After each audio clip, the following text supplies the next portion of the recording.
तो आपने बोला बताएं पाकिस्तान ने क्या पाकिस्तान भर में हिंदुओं को पाबंदी लगा दी है कि हिंदू कभी अपनी त्यौहार नहीं मना सकते।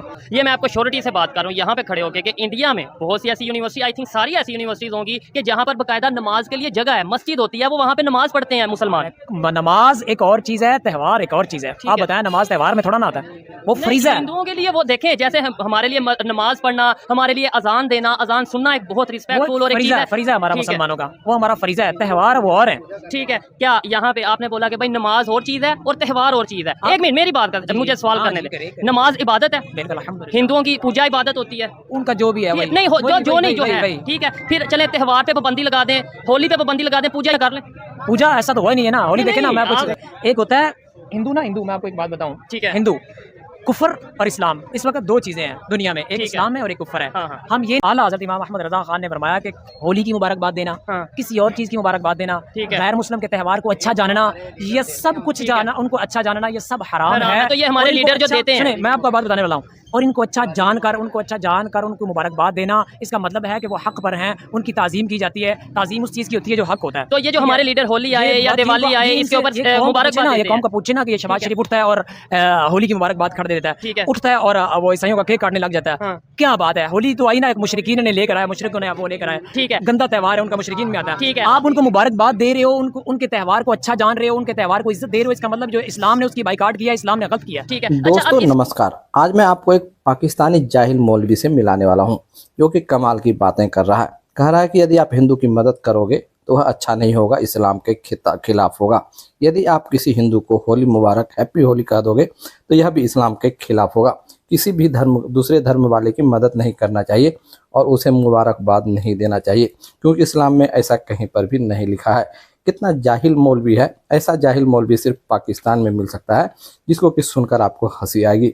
तो चलिए दोस्तों, मिलकर सुनते हैं इस जाहिल मौलवी की बातें, जो कि जाहिलियत से भरी हुई है। अच्छी खबर सुनाई आपने, बड़ा बेहतरीन हो गया। ठीक हो चले, जो अच्छा काम होगा हम उसको सराहना चाहिए, अप्रिशिएट करेंगे। अब सवाल करना मेरा हक है।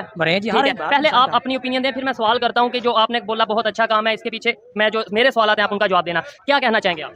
गलत हुआ है। गलत हुआ है? कैसे गलत हुआ है? डेफिनेट यार, वो अपना एक त्योहार मना रहे हैं, उसको अलग स्पेस देते, बंद क्यों किया है? कल को वो इंडिया के अंदर कोई हमारी नमाज के ऊपर या किसी चीज के ऊपर और तनकीद करेगा, फिर हम करेंगे, बहुत बुरी बात है जी। पाबंदी लगा देगा ना, वो जाहिर सी बात है, अगर पाबंदी नहीं लगाते तो तनकीद तो करेंगे ना, कंप्लेन करेंगे कि भाई अगर उधर हो सकता है इधर क्यों नहीं हो सकता। और दूसरा, नमाज एक और चीज है, त्यौहार एक और चीज है। आप बताएं नमाज त्यौहार में थोड़ा ना आता है, वो फरीजा है। हिंदुओं के लिए वो देखें जैसे हमारे लिए नमाज पढ़ना, हमारे लिए अजान देना, अजान सुनना एक बहुत रिस्पेक्टफुल और फरीजा हमारा मुसलमानों का, वो हमारा फरीजा है। त्यौहार वो और है। ठीक है, क्या यहाँ पे आपने बोला कि भाई नमाज और चीज है और त्यौहार और चीज है। एक मिनट मेरी बात कर, मुझे सवाल करने दे। नमाज इबादत है, हिंदुओं की पूजा इबादत होती है, उनका जो भी है, नहीं हो जो नहीं जो है, ठीक है। फिर चले त्यौहार पे पाबंदी लगा दें, होली पे पाबंदी लगा दें, पूजा कर लें।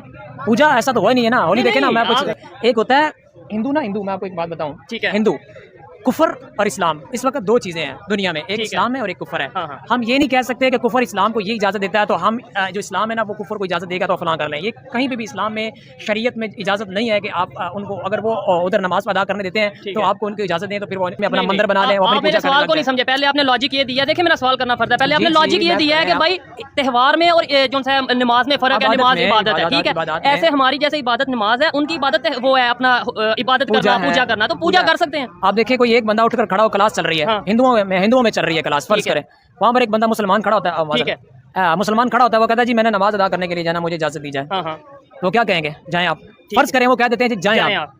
इधर हिंदू खड़ा होता है, वो कहता है जी मेरी पूजा का वक्त हो गया, उस्ताद को कहता है हमारे मुसलमान को, तो उस्ताद क्या कहेगा? रहने दे, नहीं बैठो, इजाजत नहीं है, पाबंदी लगा दी गवर्नमेंट ने, ऐसा कहेंगे? जाए पूजा, वो कहेगा जाए आप अपनी इबादत करें। यूनिवर्सिटी के अंदर पूजा हो सकती है, बात कर रहा हूँ मैं कि यूनिवर्सिटी में आप कह रहे हैं पूजा हो सकती है। यूनिवर्सिटी में मंदिर नहीं है, कभी एक मंदिर बना तो फिर मस्जिद उन्होंने बनाई है यहाँ पे, मस्जिद बनी हुई उनकी यूनिवर्सिटीज में, बहुत सारी जगह होती है। आप देखें ना, इस्लाम में और कुफर में आपको बता रहा हूँ तो फर्क है। ठीक है, आप इसके ऊपर क्या कहना चाहेंगे? नहीं करनी चाहिए। अल्लाह ताला ने फरमाया इन्नद दीन इंदल्लाहिल इस्लाम, ठीक है, इज्जत और वकार वाला सिर्फ एक ही दीन है। मैं ठीक है, आप बात को थोड़ा घुमा देंगे तो घुमाने वाली बात नहीं है। मुझे हाँ ना में जवाब देना। जब मक्का के अंदर जब बात आई थी ना, जो हदीस भी मौजूद है, तब भी ये कहा गया था कि जो जो जहाँ जहाँ है वो वहीं उनको हर चीज़ की इजाज़त है। नहीं, आप मुझे इस बात का जवाब दें, हम किसी के मजहब की रिस्पेक्ट, हमें नहीं कहा गया कि रिस्पेक्ट करें। कैसे रिस्पेक्ट? नहीं, आप मुझे बता दें, अगर आपको कहते हैं आप नहीं, मुझे बताएं ना, रिस्पेक्ट किस तरह की रिस्पेक्ट करें? आप हाँ, अगर हम किसी के मजहब को किसी के मजहब को बुरा कहेंगे तो वो हमारे मजहब को भी बुरा कहेंगे। तो ये अल्लाह ताला ला इलाहा नहीं, इल्लल्लाह आप मुहम्मद देखें, कह रहे हैं आप बुरा, फिर मैं उनको क्या कहूँ? नहीं सर, ये बताएं हमारे, आप इस पे क्या कहना चाहेंगे? ये शायद मेरे सवाल को नहीं समझ रहे। आपकी बात को समझ रहे, मेरी बात करें। आप ये बताएं, मजहब की रिस्पेक्ट करनी चाहिए या नहीं? आप मेरी बात सुने, मजहब की रिस्पेक्ट आपने क्या पढ़ा हुआ है? ला इलाहा इल्लल्लाह मुहम्मद रसूलुल्लाह। अल्लाह ताला फरमाता है ला इलाहा इल्लल्लाह, कोई नहीं है। सर मैं ये नहीं कह रहा आप उनके मजहब को माने, मैं कह रहा हूँ रिस्पेक्ट करें। रिस्पेक्ट ये होती है कि अगले बंदे को आप इज्जत दे रहे हैं, तो देनी आप इज्जत, यानी इस्लाम में ये नहीं है कि इज्जत दें किसी के मजहब को। किसी के मजहब को आप एक मुशरिक को इज्जत देंगे जो कहेगा कि अल्लाह के साथ शरीक होता है, और जो अल्लाह के साथ किसी को शरीक ठहराए आप उसको इज्जत देंगे? सर आप इस, मैं तो देखे उन्हें शायद मेरे सवाल वैसे वो कहते हैं आप सवाल जो भी करें, लेकिन लेकिन आपने ऑथेंटिक जवाब नहीं दिया। आप पढ़ी लिखी बात है, छोटी सी बात है। नहीं, आप जो अपनी तरफ से, मैं अगर आपको मुझे बताएं ना, अगर आप कह दो इस्लाम में ये है कि किसी के मजहब को आप रिस्पेक्ट करो ताकि वो आपके मजहब की रिस्पेक्ट करे। वो जवाब दे देना या वो लुकमा दे देना, मेरे मुंह में डाल दे जो आप कहलवाना चाहते हैं। मैं कहलवाना नहीं चाहता, मैं ये कहता हूँ कि मैंने जो इस्लाम पढ़ा है, मैंने जो मजहब पढ़ा है उसमें ये है कि आप किसी के मजहब की रिस्पेक्ट करो, वो आपके मजहब की रिस्पेक्ट करेंगे। कौन सी हदीस है? दिखा दे मुझे। चलिए, मुझे इतना ऑथेंटिक नहीं चीज का पता, लेकिन मैं इस चीज को गूगल को आप अभी करें। आप अभी करें, ठीक है, आप गूगल करें, 3 दिन से बात करते हैं, यही बात करें। आप मुझे गूगल करके दिखाएं, मैं नहीं। आपने सवाल किया कि हदीस से मुबारक है, आप ये गूगल है मेरी, इसमें 24 घंटे 4G इंटरनेट। ठीक हो गया, चले अभी हम यहाँ पे गूगल करते हैं और देखते हैं। और बताएं मुझे कौन से मुफ्ती साहब ने फतवा दिया है कि मुशरिकीन की इज्जत करना क्या चीज है? इस्लाम की हदीस है, हदीस है, आप लिखें। आप लिखें कौन सी हदीस है जी? आपने ऑन करें, आप ऑन करें और आप लिखें क्या इस्लाम में मजहब दूसरे की मजहब की रिस्पेक्ट करनी चाहिए या नहीं। ऐसे वीडियो थोड़ी लेंथी होगी, लेकिन आप ये सर्च करें। जी वो होना चाहिए।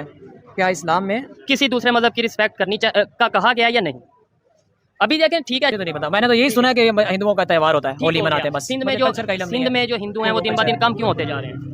क्या मतलब वो क्या कर रहे हैं? क्या क्यों मतलब क्या कम, क्या मतलब उनकी कम? जब 1947 में कि किसी का भी कोई भी त्यौहार है ना, उसको रिस्पेक्ट करें। ठीक है, इसको ये नहीं मतलब कि यार उसको खत्म कर दें, उसको प्यार प्लॉइड तरीके से समझाएं जो इस्लाम कहता है कि आप खुद को इस तरह का बना लें कि वो खुद ब खुद ही वो छोड़ दें। ऐसा ही है। अच्छा, दूसरे नंबर पे कलर डे के हवाले से क्या कहेंगे? आपने कहा हिंदू आबादी कम हो रही है, किस लिहाज से कम हो रही है? इस्लाम उनके क्या तादाद बढ़ खत्म हो गई, इस्लाम की तरफ आ रही है, उसकी तरफ या तो कलर डे और होली के हवाले से अगर बात करें। कलर डे का तो मैंने सुना हुआ है, जो आपने कहा ना कि हिंदू का वो जरा आम सिंध में कल्चर है होली का, ये मुझे इल्म नहीं था। चले कलर डे की अगर बात करें, क्या उस पे कहना चाहिए? क्या कलर डे, क्या उसमें क्या होता है? पाकिस्तान के स्कूलों में कलर डे नहीं होता? वो बच्चे कपड़े पहनते हैं मुसलमानों के, जो कलर लगाते हैं, वो वगैरह करते हैं बच्चे। नहीं, ऐसा नहीं है। होली को उन्होंने बाकायदा त्यौहार बना रखा है। कलर डे पाकिस्तान का कोई त्यौहार नहीं है। ठीक है, लेकिन होता तो है कि नहीं? कलर डे स्कूल्स में होता है ना, आप बताएं ना, नेशन वाइज उसको मनाया जाता है। कभी जैसे हमारी ईद होना चाहिए कि नहीं?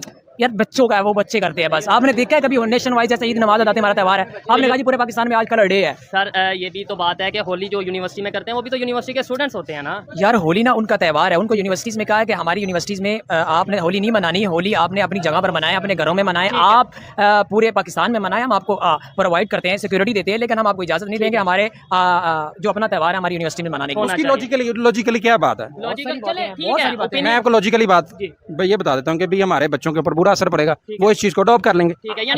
अनसिक्योर फील हो रहे हैं, अनसिक्योर फील होगा। बात लॉजिकल यार, डेफिनेट इस वजह से तो पाबंदी लगी है। स्कूल वालों ने बच्चों में, माँ बाप ने कहा होगा, जिनको नहीं शऊर है वो तो कहेंगे।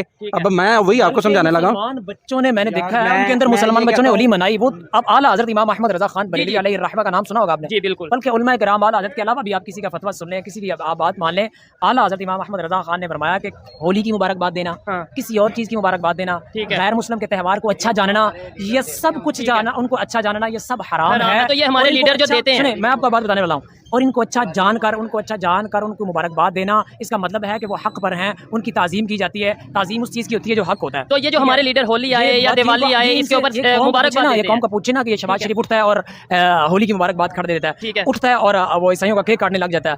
क्या बात है? होली तो आई ना, एक मुशरिकीन ने लेकर आया, मुशरिकों ने वो लेकर आया, ठीक है, गंदा त्यौहार है उनका, मुशरिकीन में आता है। आप उनको मुबारकबाद दे रहे हो, उनके त्यौहार को अच्छा जान रहे हो, उनके त्यौहार को इज्जत दे रहे हो, इसका मतलब जो इस्लाम ने उसकी बाइकाट किया, इस्लाम ने गलत किया। ठीक है। अच्छा, अब तो दोस्तों, इस जाहिल मौलवी की बातें आपने सुनी। यह कह रहा है कि मुसलमान को हैप्पी होली नहीं कहना चाहिए, क्योंकि ऐसा इस्लाम में कहीं भी, ऐसा कुरान में कहीं भी नहीं लिखा हुआ है, या इसे गूगल पर सर्च कर देखना चाहता है। इसे अपना कॉमन माइंड होना चाहिए कि क्या सही है और क्या गलत है, लेकिन पता नहीं कौन सी कुरान यह पढ़ता है जिसमें इसको सही जानकारी नहीं मिल पाती है। वहीं पर यह मौलवी कह रहा है कि इज्जत वाला धर्म सिर्फ इस्लाम है, इसके अलावा कोई भी धर्म इज्जत वाला नहीं है। बताइए कितनी जाहिलियत भरी बातें कर रहा है। दुनिया में कितनी तरह के धर्म है, हिंदू, क्रिश्चियन, सिख, ईसाई, बौद्ध, फारसी, सभी को यह कह रहा है कि खराब धर्म है। इज्जत वाला धर्म यदि कोई है तो वह इस्लाम धर्म है। इसकी जाहिलियत भरी बातें सुनकर शायद ही कोई इसकी बातों पर विश्वास करेगा। सारे लोगों को इसकी बातों पर हंसी आएगी। वहीं पर यह बता रहा है कि किसी भी धर्म का इज्जत नहीं करना चाहिए। यदि आप किसी दूसरे धर्म की इज्जत करते हो तो इसका मतलब आप इस्लाम को नहीं फॉलो कर रही हो। बताइए किस तरह की जाहिलियत भरी बातें कर रहा है यह मौलवी। खुद को मौलवी कहता है, लेकिन इसे धर्म का कोई पता नहीं है, इसे धर्म की कोई जानकारी नहीं है। और पाकिस्तान में अधिकतर इसी तरह के मौलवी मिलते हैं। वहीं पर दूसरा आदमी हिंदू की तरफदारी कर रहा है, लेकिन वह बता रहा है कि यदि आप पाकिस्तान में हिंदुओं को तंग करोगे तो भारत में मुसलमान को तंग किया जाएगा। तो पाकिस्तानी को बता देना चाहता हूं कि हिंदुस्तानियों की सोच इस तरह की नहीं है। आप अपने देश के निवासी को किस तरह से रख रहे हो वो आप पर निर्भर है, लेकिन भारत के लोग मिलजुल कर रहते हैं। यदि आप वहाँ हिंदू को तंग करोगे या और भी कुछ करोगे तो यहाँ उसका कोई भी असर नहीं पड़ने वाला है। किसी भी मुसलमान को कोई हिंदू परेशान नहीं करेगा। वहीं पर यह दूसरा आदमी कह रहा है कि आप इस तरह से बनो कि दूसरे धर्म वाले आपके धर्म को अपनाएं। तो भाई क्यों अपनाएं आपके धर्म को? आप ही दूसरे धर्म को अपना लो। दूसरा धर्म भी काफ़ी अच्छा है। यही यदि दूसरा धर्म वाला चाहेगा कि मुसलमान भी हमारे धर्म को अपनाए तो आपको कितना बुरा लगेगा। इसी तरह से दूसरे धर्म के लोगों को भी बुरा लगता है जब आप कहते हो कि उसे इस्लाम अपनाना चाहिए। तो दोस्तों इस पर क्या है आपकी राय? क्या कहना चाहते हैं आप इस पाकिस्तानियों को? कमेंट में ज़रूर बताएं ताकि पाकिस्तानी को पता चल सके कि भारत के लोगों की सोच कैसी है।